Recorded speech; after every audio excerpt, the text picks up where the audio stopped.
हिलाऊंगा। तो मूसा ने फिर उसे हिलाया। मूसा कहने लगा, हे भाई मुझे माफ कर दे, तू तो अल्लाह का बड़ा अजीज भगत है, मैंने आपको गलत बोला। तो आगे से गडरिये ने दोनों हाथ जोड़े, कहने लगा, भाई तू मुझे माफ कर दे, जिस अल्लाह की तू बात करता है वो हर टाइम मेरे से बातें करता रहता है, पर जब तू आता है तो वो चला जाता है। सो कहने का मतलब, भगवान को कोई अमीरी से, कोई गरीबी से कुछ लेना देना नहीं है। जो ईश्वर की औलाद का भला करते हैं, जो इंसानियत के भले के कार्य करते हैं, चाहे वो कैसे भी कपड़े क्यों ना पहनते हो, भगवान की कृपा पात्र, अल्लाह के रहमो करम के हकदार वो जरूर बना करते हैं।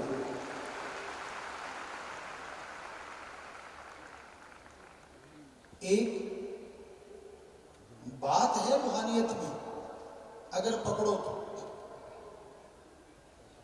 जो आप अपने में देखते हो वो चला जाता है, और जो दूसरों में देखते हो वो आपके अंदर आ जाता है। यानी अपने अंदर देख के खुश होते हो वो चला जाता है, और दूसरे का देखते हो वो चला आता है, आपके अंदर आ जाता है। तो इसलिए अपने अंदर के अवगुण देखा करो ताकि चले जाएं, और दूसरों के गुण देखा करो ताकि आपके अंदर आ जाएं। पर ऐसा तो होता ही नहीं। हर इंसान अपने गुणगान गाता है, मैं ये हूं, मैं वो हूं, मैं ये कर सकता हूं, मेरे में ये है। तो कहते हैं बकरा मैं ज्यादा करता है उतना जल्दी कसाई के घर जाता है। जितना आदमी की खुदी ज्यादा बढ़ती चली जाती है उतनी अल्लाह राम से दूर होता चला जाता है। जो झुकते हैं फल उन्हीं पेड़ों को लगा करता है, जो तने रहते हैं फल उनमें कम ही आता है। ऊंचा भया तो क्या भया, जैसे पेड़ खजूर, पंथी को छाया नहीं, फल लागे अति दूर। दीनता, नम्रता सबसे बड़े गहने हैं जो इंसानियत को बुलंद करते हैं। मानवता की सेवा करना, किसी को दुख दर्द में तड़पता देख के उसके दुख दर्द को दूर करने की कोशिश करना, में ऐसा क्या है जो हमारे नहीं। हमने कहा हमने हमारी संस्कृति का ABC यानी ए बता दिया तो आपका ए से जेड तक कहीं नहीं मिलेगा। कहेंगे ऐसा क्या है, तो आप लोग भी सुनिएगा जिन्होंने कभी हमारी संस्कृति को पढ़ा नहीं या माना नहीं। हमने उनसे कहा जब हम छोटे होते हैं बिस्तर में अगर पेशाब कर दें, सर्दी का मौसम हो, हमारी मां हमें उठा के सूखी जगह लेटा देती है और गिल्ली जगह खुद लेट जाती है। और एक समय ऐसा आता है जब हमारी मां बुजुर्ग हो जाती है, जब वो पेशाब कर बैठती है चारपाई पे, तो हम बेटे बेटियां उनका कंधा बन के उनका सहारा बनते हैं, उनको उठा के उनकी संभाल करते हैं। क्या पूरी दुनिया में ऐसी रीत है? तो वो सज्जन ने माना, गुरुजी हमारे तो जन्म देते साइड वाले कमरे में फेंक देते, बेटा यहीं बड़ा हो जाओ। यहां तक कि माता दूध भी नहीं पिलाती बहुत जगह पे, फिगर खराब ना हो जाए। हालांकि इंडियन भी अब सीखने लगे हैं फिगर गड़बड़ ना हो जाए, लेकिन हम बहुत ही लकी हैं, भाग्यशाली जिन्होंने माँ का दूध पिया है। आने वाले टाइम में कहा करेंगे बोतल का दूध पिया तो निकल सामने। हमारी ही कहावत है, माँ का दूध पिए तो आजा। अब अगर माँ का नहीं पिएंगे तो फिर यही होगा, बोतल वाला पिए तो आजा। कहावत बदल जाएगी अगर यूं ही हमने ध्यान ना दिया। ये भारत एक ऐसा देश है, यहां से पूरी दुनिया ने शिक्षा ली है। जब हम 1990 में पवित्र वेदों पे रिसर्च कर रहे थे, 15-15 घंटे मेडिटेशन में बैठते थे। पहले हम प्लेयर थे, 30 नेशनल गेम खेले हुए थे, लेकिन गुरुजी ने बोला मेडिटेशन करो, धर्मों पे रिसर्च करो। तो सबसे पहले हमने पुरातन धर्म मान के पवित्र वेदों पे रिसर्च किया और फिर दूसरे धर्मों को पढ़ते गए। और हमारी हैरानी की कोई हद नहीं रही जब बाकी धर्मों में भी सेम पवित्र वेदों का मटेरियल हमें पढ़ने को मिला, सुनने को मिला। सेम, भाषा चेंज हो गई, बाकी कुछ कुछ अलग हुआ, लेकिन सब कुछ वैसा ही था। ऐसा लगा जैसे समुद्र से नदियां निकली हो। तो आप पढ़ के देख लीजिए, बहुत बड़ी साइंस है हमारे वेद। हमारे वेदों में संतों ने जो लिखा है वो महासाइंस है। हमारे पवित्र वेदों में आता है, जब धरती बनी एक नहीं थी, सैकड़ों धरतियां बनी। बैक्टीरिया, कीटाणु और जीवाणु होते हैं। सूरज की रोशनी में वो दबे रहते हैं, रात के अंधकार में वो कई गुना बढ़ जाते हैं। ये हजारों साल पहले लिखा हुआ है। लाखों चंद्रमा, लाखों सूरज, ये एक ही धरती नहीं, यहाँ जिंदगी है, सैकड़ों जगह और जिंदगी है। तो साइंस 1850 में मानती है बैक्टीरिया होते हैं, 1892 में मानती है वायरस होते हैं, जबकि पवित्र वेदों में हजारों साल पहले लिखा कीटाणु और जीवाणु होते हैं, अति सूक्ष्म जीव होते हैं। भाषा बदल गई, लेकिन उनमें जो लिखा हुआ है वो आज भी है। और यहां सच्चा सौदा आश्रम, यहां पर निगाह मारेंगे, जैसे अभी आपको बताया था 677 एकड़ में सासंगत बैठी हुई है। आपको पता नहीं चलेगा कितने हिंदू, मुस्लिम, सिख, ईसाई यहां बैठे हुए हैं। ये सब शिक्षा जो दी है शास्त्रनाम जी महाराज ने, जिनका आज अवतार दिन है, जन्मदिन है, उन्होंने ये शिक्षा दी। यहां 4 लोग बैठे हैं। एक कह रहा है अल्लाह तेरा शुक्र है, पास वाला कहता हाँ यार राम का ही शुक्र है। वरना दुनिया में कोई मस्जिद में जाके राम राम नहीं गा सकता, कोई मस्जिद में जाके राम राम नहीं गा सकता, कोई मंदिर में आके अल्लाहू नहीं बुला सकता, तो कोई गुरुद्वारे में जाके गॉड गॉड नहीं गा सकता।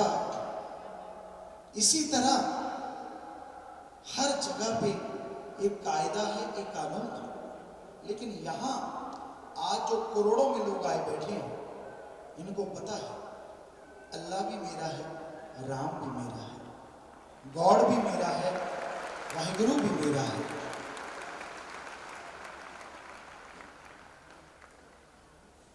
हमने लोगों से पूछा, 1993-94 में शायद हम मालेगांव सत्संग कर रहे थे। हिंदू मुस्लिम का बड़ा वहां लड़ाई रहती थी। हमने लोगों से पूछा आप पानी के नाम पे क्यों नहीं लड़ते? कहते गुरुजी पानी के नाम पे नहीं लड़ते हम। क्यों नहीं लड़ते भाई? अरे आपके पानी को वो आब कहते हैं, अरे आपके आब को वो जल कहते हैं, अरे जल को वो वाटर कहते हैं, क्यों नहीं लड़ते? कहते गुरुजी हमें पता है, सिर्फ नाम बदला है, मूल तत्व तो वही है। ये तो भाषा की वजह से पानी को जल, नीर, वाटर, वाशर, आप, नीलू, नीरू कहा जाता है, पर मुख्य तत्व स्वाद और कलर कभी नहीं बदलता। तो हमने कहा पानी के नाम पे आप नहीं लड़ते? कहते हम समझदार हैं। हमने कहा वाकई आप समझदार हो। अरे पानी का नाम बदलने से अगर पानी नहीं बदलता तो भगवान का नाम बदलने से भगवान कैसे बदल जाएगा? उसी भगवान को अलग भाषा में अल्लाह कहा जाता है और उसी अल्लाह को वाहिगुरु, गॉड, ओम, हरि, खुदा कहा जाता है। जब पानी के नाम पे झगड़ा नहीं तो राम के नाम पे झगड़ा क्यों है? एक और उदाहरण, अगर आपका ब्लड ग्रुप सेम है, हिंदू का खून मुसलमान के, मुसलमान का सिख के, सिख का ईसाई के लग सकता है? कहते जी लग सकता है। क्या बड़ा आदमी जो कहता है मेरा धर्म बड़ा, उसकी नाड़ियों में घी दूध बहता है, जो छोटे के पानी बहता है? कहते नहीं जी। क्या बड़ा कहता है जब मेरा बड़ा धर्म, जब वो पैदा हुआ था उसके ताज लगा हुआ था, छोटे के पूंछ लगी हुई थी, ऐसा था? कहते जी नहीं था। तो फिर फर्क कहां है? सारे धर्मों में हम आपको गारंटी देते हैं, सारे धर्मों में लिखा है हम सब एक हैं और हमारा मालिक एक है। हमारे हिंदू धर्म में लिखा है ब्रह्मा जी के पुत्र संभयमनु, औरत शतरूपा की औलाद, हमारी जात मनुष्यता। हमारे इस्लाम धर्म में लिखा है आदम और हव्वा की औलाद, हमारी जात आदमियत। हमारे सिख धर्म में लिखा है मानस की जात सब है, एक को पहचान हो। और यही बात ईसाई धर्म में लिखी है कि humanity, our caste and God is one. इंसानियत हमारी जात है, गॉड एक है। तो धर्मों में तो गलत नहीं लिखा। फिर आप किसी धर्म को गलत नहीं कह सकते। एक शेर आपको सुनाते हैं, पेड़ फलों से भरा, पेड़ फलों से भरा, फल एक गड़ा, गड़ा फल है, गड़ा पेड़ कहे ना कोई। बुराई कर इंसान बुरा हुआ, सारा धर्म बुरा ना हो, सारा धर्म बुरा ना हो। कौन कैसे कपड़े पहनता है, जिसके दिमाग में गलत सोच आ गई वो किसी भी धर्म का भेष धारण कर सकता है। तो वो बुराई बुरी है, ना कि इंसान बुरा है या कोई धर्म बुरा है। तो ये बातें हमें जो सिखाई शास्त्राम जी दादा रहबर ने, और आज के टाइम में लोग अपना मतलब हल करने के लिए किसी भी हद तक जा सकते हैं। कस्में खाएंगे, वायदे करेंगे, जो आप कहोगे रिश्तेदारी तक डाल लेते हैं अपना उल्लू सीधा करने के लिए, और एक दूसरे को लड़ाते रहते हैं, झगड़ाते रहते हैं अपना मतलब हल करने के लिए। पाखंडवाद का भी बड़ा बोलबाला है। हमने गांव में देखा, छोटे शहरों में देखा, महानगरों में देखा, हर जगह पाखंड है। भाई बहनें काफी जानते हैं इस बारे में। कहते हैं दाईं आंख फड़के या बाईं आंख फड़के गड़बड़ होती है। इस मामले में बहनें ज्यादा स्पेशलिस्ट हैं। He is second year. Pure diamond medal.